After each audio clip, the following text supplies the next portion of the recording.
కార్తీక పురాణము 11వ అధ్యాయము. మందరుడు పురాణ మహిమ. ఓ జనక మహారాజా, ఈ కార్తీక మాస వ్రతము యొక్క మహత్యమును గురించి అనేక ఉదాహరణలు చెప్పియుంటిరి. ఇంకను దీని గురించి ఎంత చెప్పినను తనివి తీరదు. ఈ మాసమందు విష్ణువును అవిసెపూలతో పూజించిన ఎడల చాంద్రాయణ వ్రతము చేసినంత ఫలము కలుగును. విష్ణువార్చన అనంతరం పురాణ పఠనం చేసినా, చేయించినా, వినినా, వినిపించినా అటువంటి వారు తప్పనిసరిగా వైకుంఠాన్ని పొందుతారు. దీని గురించి మరొక ఇతిహాసము చెప్పెదను, శ్రద్ధగా ఆలకింపుము అని వశిష్ఠుల వారు ఈ విధంగా చెప్తున్నారు. పూర్వము కళింగ దేశమున మందరుడను విప్రుడు కలడు. అతడు ఇతరుల ఇండ్లల్లో వంటలు చేస్తూ అక్కడనే భుజించి మద్యమాంసాది పానీయములు సేవించుచు తక్కువ జాతి వారి సాంగత్యము వలన స్నాన జప దీపారాధనాదికములను ఆచారములను పాటింపక దురాచారుడై మెరుగుచుండెను. అతడి భార్య మహాసాధ్వి, గుణవంతురాలు, శాంతమంతురాలు. భర్త ఎంత దుర్మార్గుడైనను పతినే దైవముగా భావించి విసుగు చెందక సకలోపచారములు చేయుచు పతివ్రత ధర్మమును నిర్వర్తించుచుండెను. మందరుడు ఇతరుల ఇండ్లల్లో వంటవాడిగా పనిచేస్తున్నను ఇల్లు గడవక చిన్న వర్తకము కూడా చేయసాగెను. ఆఖరికి దాని వలన కూడా పొట్ట గడవకపోవుటచే దొంగతనములు చేయుచు దారి కాచి బాటసారులను బాధించి వారి వద్దనున్న ధనము వస్తువులు అపహరించి జీవిస్తూ ఉండేవాడు. ఒక దినమున ఒక బ్రాహ్మణుడు అడవిదారిని బడి పోవుచుండను. అతనిని భయపెట్టి కొట్టి ధనము అపహరించుచుండగా అక్కడకు మరొక కిరాతకుడు వచ్చి ధనాశచే వారిద్దరినీ చంపి ధనము మూటగట్టుకుని వెళ్ళిపోతూ ఉండెను. సమీపమందున్న ఒక గుహ నుండి వ్యాఘ్రము ఒకటి గాండ్రించుచూ వచ్చి కిరాతకునిపై పడెను. కిరాతకుడు దానిని కూడా చంపెను.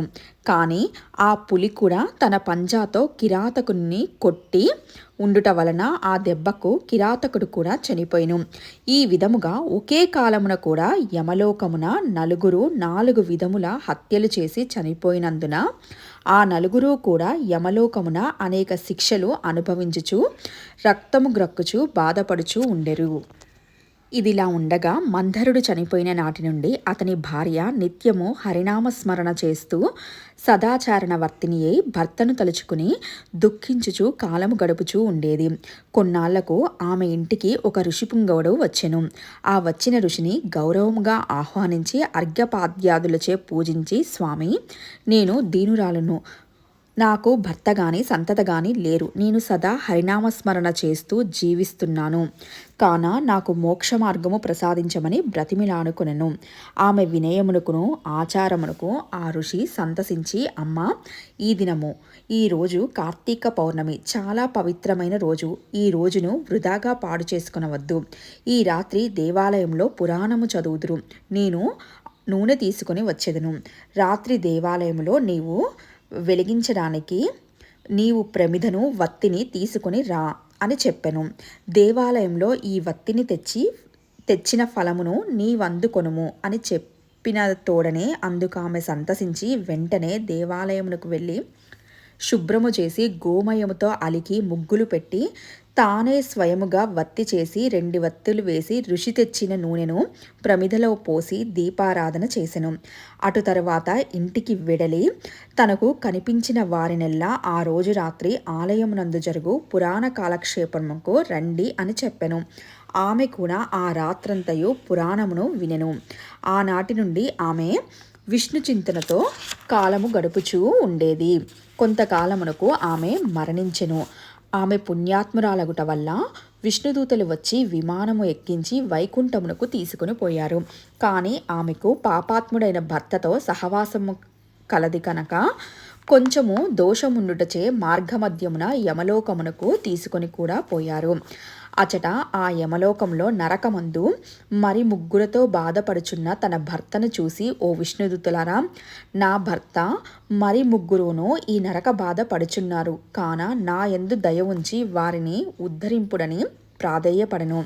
అంత విష్ణుదూతలు, అమ్మ, నీ భర్త బ్రాహ్మణుడై ఉండి కూడా స్నాన సంధ్యాదులు మాని పాపాత్ముడైనాడు. 2వ వాడు కూడా బ్రాహ్మణుడైనను అతడు కూడా ధనాశ చేత ప్రాణహితుని చంపి ధనము అపహరించెను. 3వ వాడు వ్యాఘ్రము. 4వ వాడు పూర్వము ద్రవిడ దేశమున బ్రాహ్మణుడై జన్మించినను అనేక అత్యాచారములు చేసి ద్వాదశి రోజున కూడా తైలలేపనము మధ్య మాంస భక్షణ చేసిన వాడు కనుక పాపాత్ముడైనాడు. అందుకే ఈ నలుగురు నరక బాధలు పడుచున్నారు అని వారి చరిత్రలు చెప్పారు. అందులకు ఆమె చాలా విచారించి, ఓ పుణ్యాత్ములారా, నా భర్తతో పాటు మిగిలిన ముగ్గురును కూడా ఉద్ధరింపుండని ప్రార్థించగా, అందుక దూతలు, అమ్మ, కార్తీక శుద్ధ పౌర్ణమి నాడు నీవు వత్తి చేసిన ఫలమును వ్యాఘ్రమునకు, ప్రమిద తెచ్చిన ఫలమును కిరాతకునకు, పురాణము విలుట వలన కలిగిన ఫలమును ఆ విప్రునకు ధారపోసినచో వారికి మోక్షము కలుగునని చెప్పగా, అందులకామె అలానే ధారపోసెను. ఆ నలుగురును ఆమె కడకు వచ్చి విమానము ఎక్కి వైకుంఠమునకు వెళ్ళిరి.